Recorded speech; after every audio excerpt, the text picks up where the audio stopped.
Қайырлы күн баршаңызға. Менің арнама қош келдіңіз. Арнаға жазылып лайк басып, комментарий қалдыруды ұмытпаңыз. Көп рахмет. Пайғамбардың айды жару оқиғасы. Бұл кезде пайғамбар ердің жасы 50-ге шыққан. Мұқатқан жауына мерейі толық үстем болмаса да, абыройы асқақтап тұрған.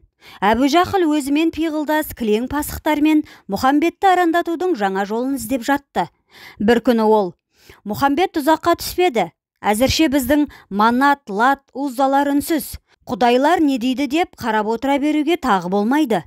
Оның сиқырының күші жетпейтін бір айла таптым. Мен білсем, ол керемет көрсете алмайды, деді де жоспарын айтты. Бәрі оның ойын қош көрді.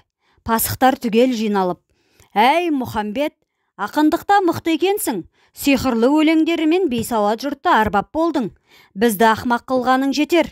Құдайға шүкір, біз де біраз игі жақсылармен сұхбаттас болғанбыз. Ақылы кітаптардың талай уағызын тыңдағанбыз. Шын пайғамбарға Алласы мұғжиза берсе керекті. Мына Яһудидің барлық пайғамбарында мұғжиза болған. Мұса теңізді жарған, Сүлеймен жындарға сарай салдырған, Ғайса өлікті тірілткен, Дәуіт таумен тілдескен. Сенде оның бірі жоқ. 10 жыл болды Құраныңды оқып жүрсің. Елдің берекесін алып біттің. Екіге жарылған жұрт әбден титықтап болды. Сенің кесіріңнен аталас туыстар аралас құраластан қалды. Неде болса, бір жағына шығайық. Айды жарып, хақ пайғамбар екеніңді көрсет. Қолыңнан келсе, мойындаймыз. Келмесе, бізге ренжіме. Істің аяғы насырға шабуы мүмкін. Не дейсің? Деді. Пайғамбар не айтарын білмей үнсіз отырып қалды. Себебі Тәңір Тағала оған: «Мен саған ең ұлық мұғжизаны бердім, ол Құран» деген еді. Сол кезде Жибірейіл періште келді де: «Мұхамбет, еш алаң болма, шарттарына келіс» деді.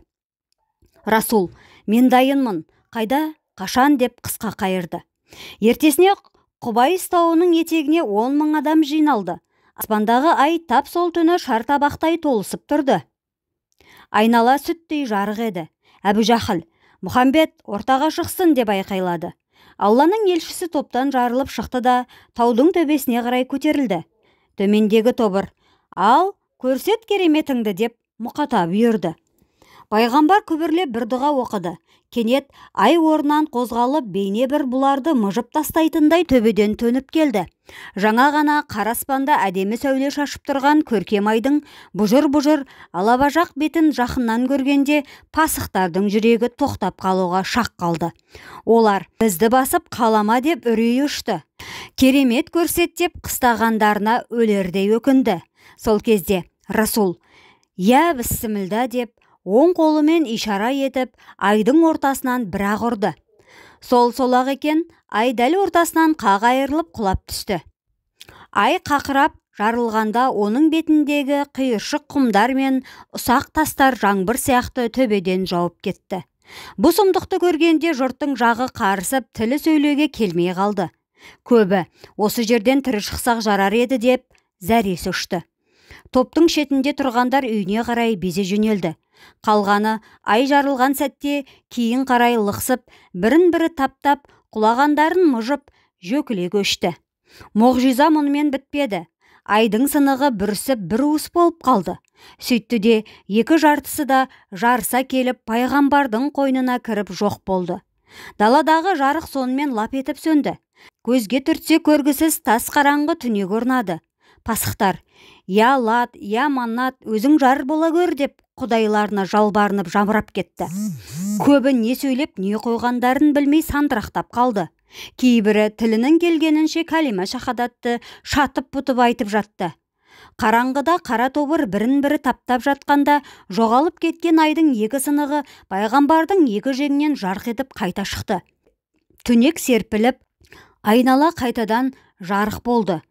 Ай орнына қайта барып қонғанда Меккенің үсті сүттей жарық болып шыға келді. Таудағы тобыр тым тарақай қашып үйлеріне барып тығылды. 3 күн бойына үрейден арыла алмады. Көшеге ешкім шықпады. Сауда уақытша тоқтады.